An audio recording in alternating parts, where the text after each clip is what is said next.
Hey y'all, welcome back to another video. So today I'm going to be doing a client. Now I've been doing more clients recently. We're just going in with prep, and right now I just wiped all her nails off with a lint-free wipe with some alcohol on it. And now I'm going in with the Mia Secret Extra Bond primer, and then after that I'll be taking the Protein Bond and going over that with one coat as well. The Protein Bond is by Young Nails, and everything that I use is going to be in my Amazon storefront for prep. I have every single thing that I use for prep linked in my Amazon storefront, and you can just go under prep and you'll see all of the items.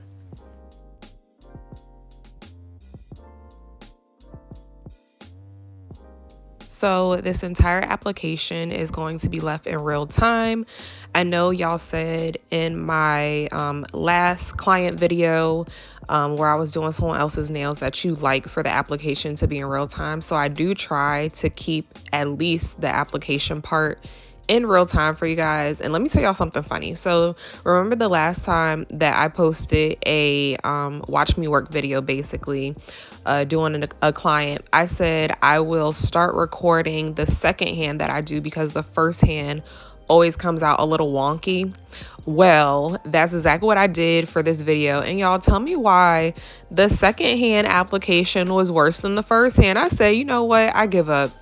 I'm gonna just have to start recording the whole entire process, because at this point I'm gonna have to pick and choose when I'm done which one came out the best, because I think I was just thinking too hard, knowing that I needed like a flawless application for the video. So the beads, the application wasn't trash. It was just that my beads were I was not picking up big enough beads to bring them all the way down to the very tip of the nail, and I hate that for application purposes for videos.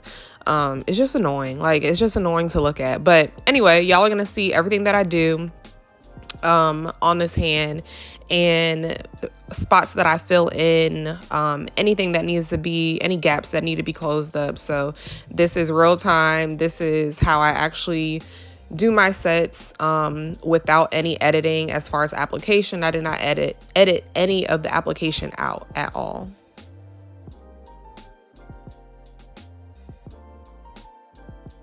This shade right here is called Cool Breeze by Not Polish. It's a really pretty blue. Y'all probably saw it in my video that I did when I was comparing acrylic powders like Chisel and Not Polish, and just giving you all some dupes. I will link that video above right here if you have not seen it.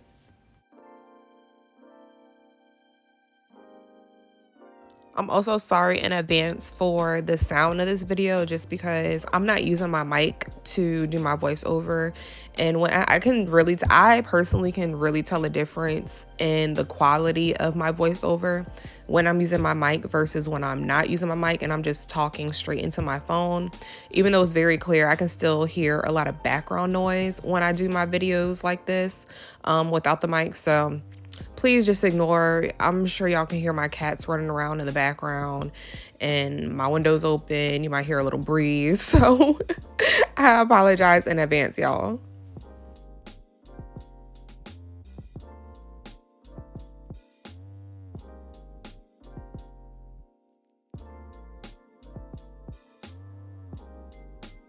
So I did go ahead and start off with the ombre nails first, just so that the ombre part could dry, or the bottom part of the ombre could dry. And then I'm going to go back last for the application and do the ombre to those nails. So now we're going ahead and we're just going to do all the solid nails, and I am using Ombre by 876. Y'all know this is my favorite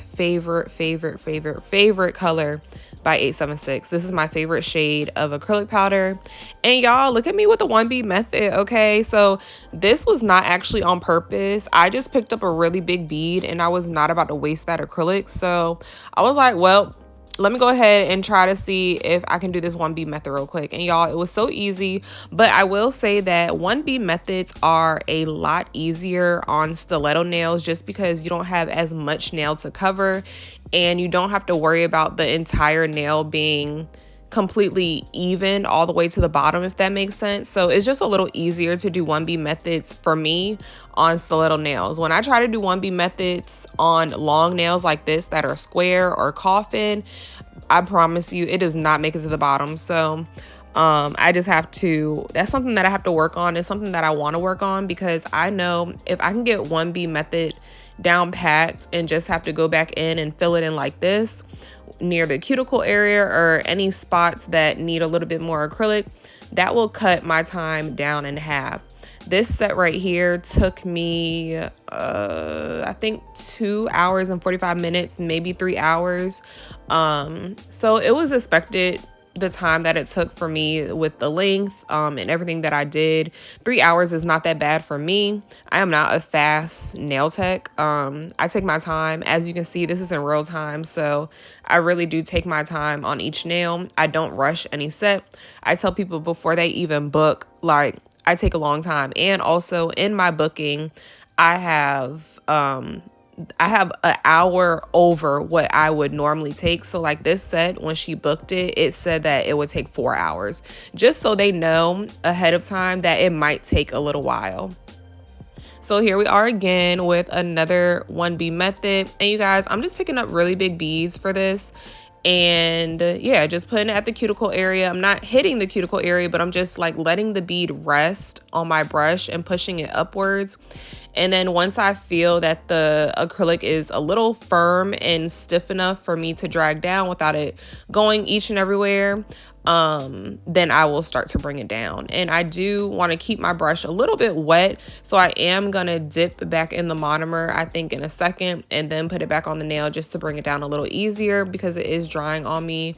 But yeah, that's all I do, you guys. So practice, practice, practice makes perfect. I am no pro at the 1B method. Like I said, it's just easy for me to do 1B methods on stiletto nails, but when it comes to any other nail, even shorties, for some reason, it's very hard for me to do a 1B method on shorties, just because I either make it too thick, or I have too much acrylic left at the bottom of the nail and have to go back and file so much of the bottom or the tip, if that makes sense. So these are things that I personally want to work on. I need to watch more 1B method videos just to really get the hang of it, or maybe I just need to start doing it more, because I don't really do it enough.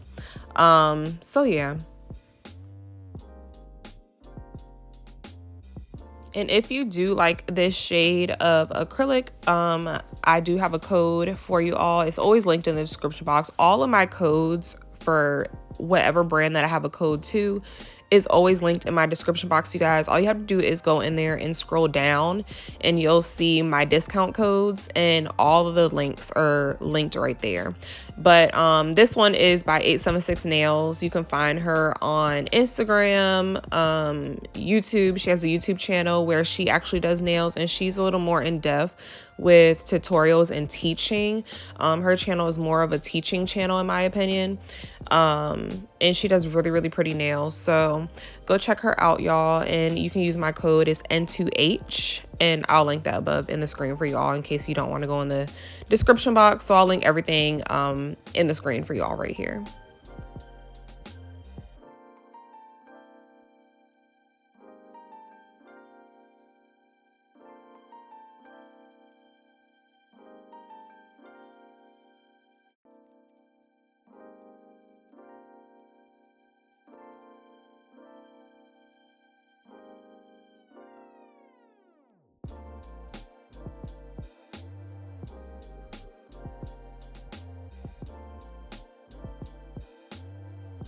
Just watching the application, these colors are so pretty, and these colors go so well together. Like the pink on blue is just such a and it's like a baby blue, so it's just so pretty. And this color reminds me so much of Cover Flamingo by Young Nails, which used to be my go-to, like my go-to when I was looking for a pink or just a neutral pink that goes with everyone's skin tone. I mean, like everyone's skin tone. So that is why On Me is my favorite. I've been saying it since day one, since the very first time I ever tried 876, that On Me, this shade of pink, was my favorite, and it's still my favorite, just because of how neutral it is. Now, since these are stilettos, I personally make my stilettos a little thicker than normal just because I have experienced like people's stiletto nails break at the tip part of their nails. When you make them very, very sharp, they're more susceptible to breaking at the tip. So I am going to be capping all of the nails, not just the ombre, but I will be capping all of the nails in clear today. So I will leave that in the video. It is going to be sped up though. I'm not going to keep that part in real time. I think I keep like one nail of capping in real time, but yeah, I cap all of these nails in clear just to give it some added strength. And that's just, again, a personal preference for something that I like to do when doing stilettos, just because they are pointy and they do not have as much acrylic on them as a square or a coffin nail would have.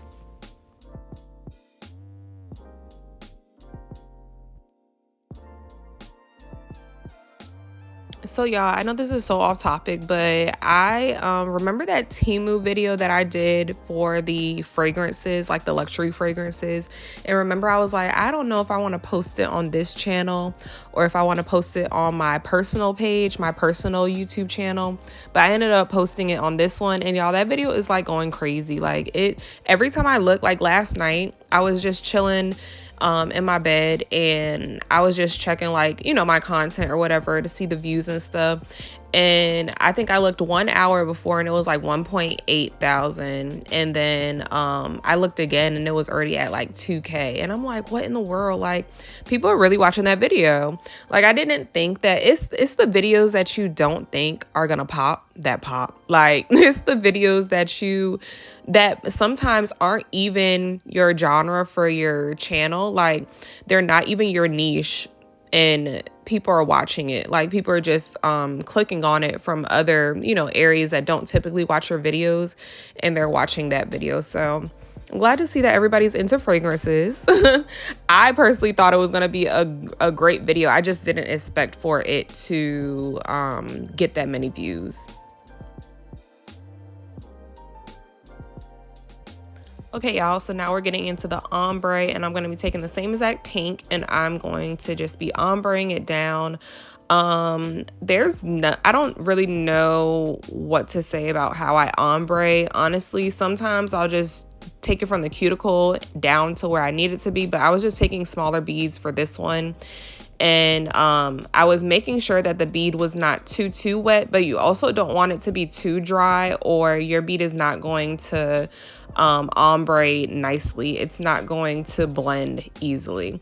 So this is the consistency. If you haven't seen my liquid to powder ratio, then that will probably help you out with what type of consistency I'm using and how I'm getting my beads this certain consistency, if that makes sense. So I'll link that video above right here for you all if you've never seen it before. I feel like it's a very good video, especially if you are a beginner and you're just now getting really into acrylics and you need some help with your liquid to powder ratio. Hopefully that video helps some people out. I try to be as informative as I can when I am doing tutorials, just because that's what I like when I watch videos. I hate when people leave like certain things out and I have to ask and then like wait for a response from them. So anyway, I'm going ahead and I'm filling in any places that I want to bring down the ombre a little bit more. The key to bringing down the ombre and making sure that it is as flawless as possible and you don't see any harsh lines is honestly letting the bead that you're ombreing with just sit for a minute and stiffen up just a little bit, just enough to get coverage. Basically just the same as makeup, like how you let your concealer sit on your face for a little bit to build up the coverage is how you're going to do an ombre nail. So as you can see, I let the bead sit for a little bit and then I bring it down just so that I won't be wiping majority of it away. I do want to pull majority of it down into the blue. So I thought that this blue and pink was so pretty. Like, I really wish that she got all of her nails ombre, but she did have an inspo pick. I will link the inspo pick right here. I don't think the inspo pick has any name on it, so I'm not sure who the original creator of these nails were. But yeah, this was the inspo pic, and she said that she wanted it like this as far as like the colors and the French, basically exactly the same. The only thing that we didn't really do the same was the bling. She says she does not like small rhinestones. She likes like big charms. So I let her pick out her charms. I brought out all my boxes, y'all. Like, I have so many charms that I don't use, and just noticed like how many charms I really have that I just don't use, because I don't really get people who like big charms, and I never use big chunky charms. Maybe I'll start to use them in some videos, because that might be something that y'all like. I don't know. What are y'all into? Do y'all prefer smaller rhinestones, like blinged out nails with small stones, or do you prefer big chunky, kind of like kawaii style charms? Let me know down below, because I don't know. I'm not a huge fan of big chunky charms. Like, I just feel like they're gonna get snagged on everything. I do like the look, and I liked how they looked on her nails right here. And of course, it was only like 4 stones in total, or 4 charms in total, that we used on both hands to put together. So the way that it went together was very simple and cute, but she did end up picking out a snake and a gummy bear. So those were the 2 things that she wanted on her nails.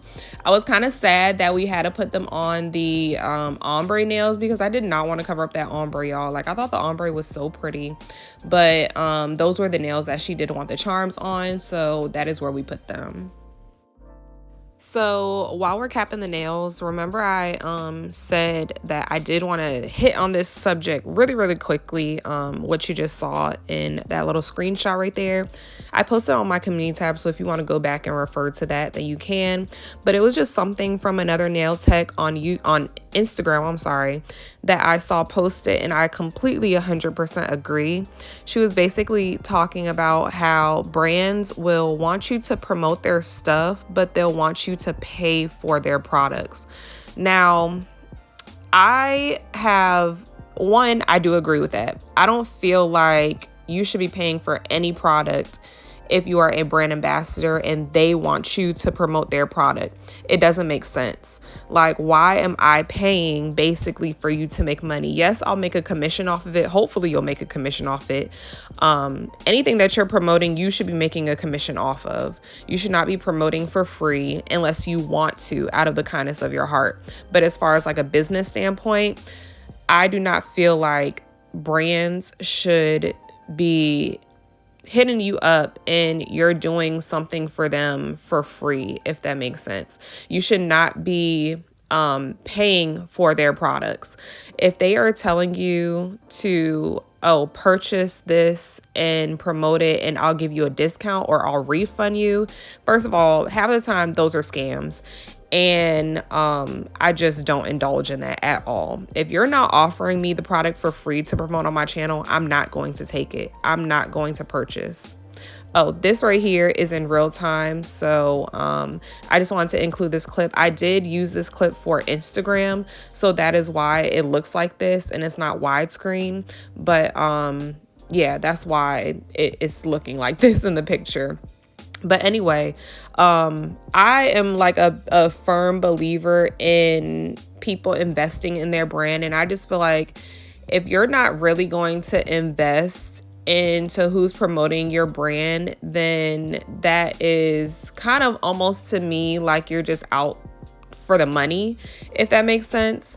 So I'm not going to name the brand because I don't want to make this a bashing type of commentary or video, but there is a brand that is very popular now, and their acrylics look really good. Like, their acrylics are really good. However, I'm personally probably not ever going to review them on my channel, just because I feel like everybody's a brand ambassador for them, and it's kind of just like, what's the word, saturated. I feel like that brand is saturated with brand ambassadors. And for them, I will say, I feel like that was a huge business move as far as like profit, what they can make off of it. However, I don't agree with that business move. I don't agree with having your brand ambassadors having to pay for their own nail kit. I don't know. I don't know. It's just weird to me, just seeing how other brands do it. And McCart, Kiara Sky, all of those brands send their brand ambassadors free stuff. You know what I'm saying? 876, I get free stuff. If I want to go on and purchase more, I'll get it for free. However, I know that you have to watch who you do that with, because some people really take advantage of your niceness as far as like giving them free products and just be ordering stuff to order stuff. Like, I never order from 876 unless I absolutely need it. Like monomer, probably gonna order some real soon, but I don't really order excessively just because it's free. But that's just me. So I don't know what other people do, and I don't know, other people might take advantage and do the most with ordering free stuff. But I just want to hit on that subject because I know there are a lot of new YouTubers, or y'all are wanting to start your channels, or you're just so desperate for a brand ambassadorship that you might take something like that and pay for it. And by all means, if you want to, then go ahead, do what you want to do. It's your money, it's your channel. You're going to be the brand ambassador. So that is on you. So if you want to do it, go ahead and do that. We are taking a 5-in-1 bit, and I'm just going to be sealing my cuticles really, really good so that there is no lifting in these areas. And y'all, I was using the Melody Susie dupe drill that I got from Temu. If you haven't seen that video, I will link it above for you all right here. Really, really good video. Really, really good drill. Y'all, when I tell y'all this drill was so smooth, oh my goodness. Like, this drill was so nice to have. I love it. I love this drill so much. And I use it on her entire set. So I know for a fact that this drill was nice. Like, it was really, really nice. Only $25, y'all. $25 for a rechargeable drill that actually works. So hands down, go get it if you have not already put it in your cart, or if you have not put your notification on for it to be restocked. I highly, highly, highly recommend this drill from Temu. But yeah, I just want to touch on that subject because it is something that I feel like people on YouTube don't talk about, but Instagram definitely be talking about it. And I 100% wholeheartedly agree with, you should not be paying for stuff that you're promoting to make that big brand money. Like, why are you paying for one kit? Like, they can send out a kit. I promise you, they have the funds to send out a kit to their brand ambassadors. But I've really only seen that one brand do that to that capacity, like with that many people being brand ambassadors and basically just letting anybody sign up, even though they say that anybody can't be a brand ambassador. Anybody can be a brand ambassador for that brand, which isn't a bad thing for them, obviously. So I get why they did it. I just, as a consumer and as a content creator, I don't agree with it, because I'm personally never going to purchase a kit from a brand and promote it for them to get proceeds. Like, no. And with all of the brand ambassadors that they have, like, it's probably very hard for people to make a lot of commission unless you were like one of the first brand ambassadors. Like, I know a brand ambassador on Instagram. I know she makes money from commission for that brand just because of how big she is and how popular she is on Instagram. But everybody else, I feel like you are not going to make that much money from that brand, from commission, just because everybody is a brand ambassador for them. So that's another thing to these businesses. Pick your brand ambassadors like very, very wisely. Just because, you want somebody who's going to be able to promote your stuff, and you want somebody who is going to reach like a wide audience, somebody who is going to represent your brand correctly. And you don't want there to be too many brand ambassadors, if that makes sense, because sometimes people, I don't know, I feel like sometimes once there's a whole bunch of brand ambassadors, it's just kind of like, oh, everybody's a brand ambassador for them. So there's nothing special. Like, not polished, people want to be a brand ambassador for them. Not everybody can be a brand ambassador for them.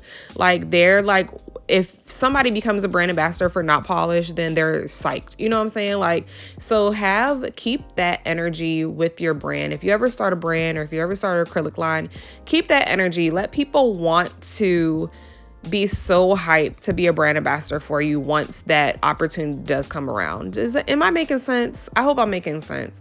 But that's how I feel. Like I said, these are just my opinions. These are strictly my opinions. This is how I would run my brand. I would choose my brand ambassadors very, very wisely, and everybody would not be able to be a brand ambassador for me. It's just something, I don't know. That's just how I would work it.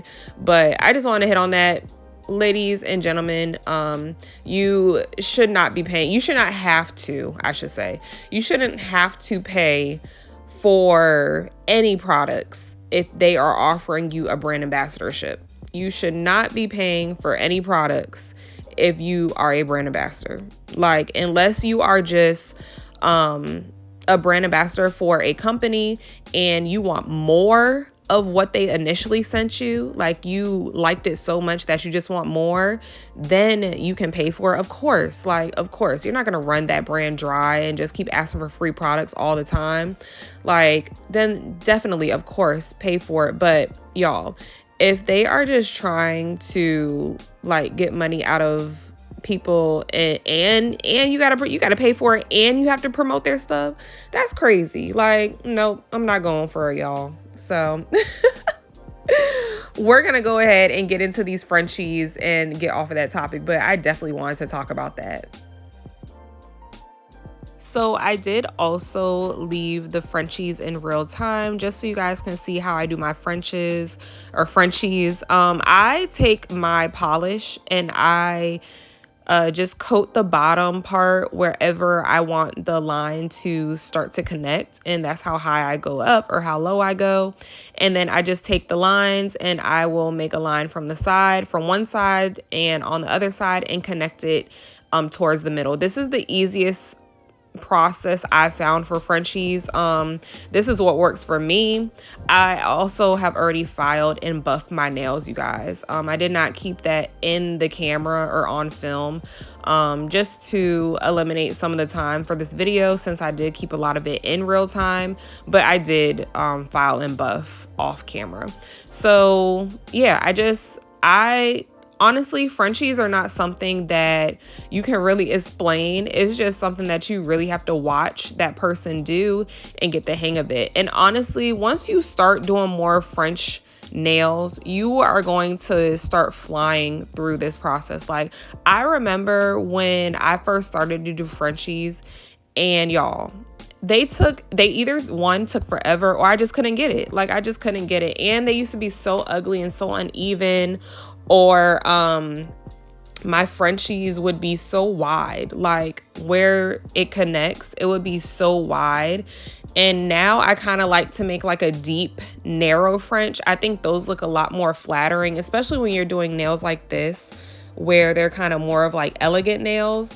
I find that a deep French looks a lot better than the short ones or the wide French. Like on that inspo pic, they had very, very short Frenchies, and I do not like that look. Like, I hate when the French is so high up. Like, it looks so ugly to me like that. So I am actually just going to do something that I don't usually do, and I'm just going to let the video play out for the rest of this segment of the video, just the Frenchies, just so y'all can see exactly what I'm doing and just pay attention to how I do my Frenches. I don't really have too much to say about Frenches, and like I said, I don't really like to explain how to do Frenches. I think it's something that you visually need to see and learn and pick up and just follow. So yeah, I will be back when we were done with the Frenchies. Okay, so I lied, y'all. I'm back.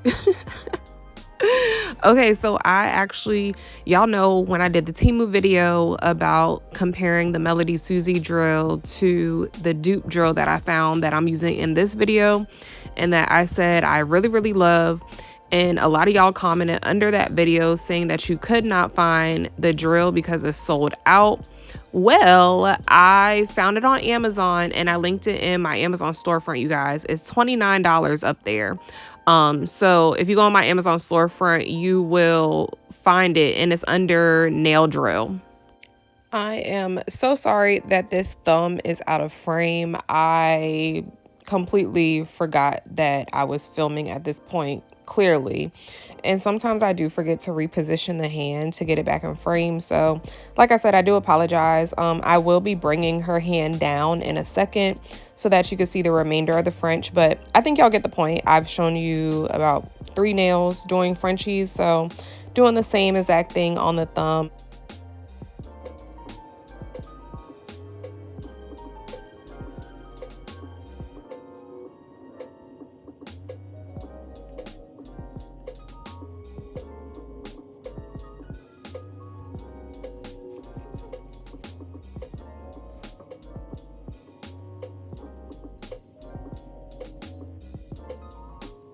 I will say one of the tricks with Frenchies is when you are making your lines on the side, you want them to be seen on both sides, if that makes sense.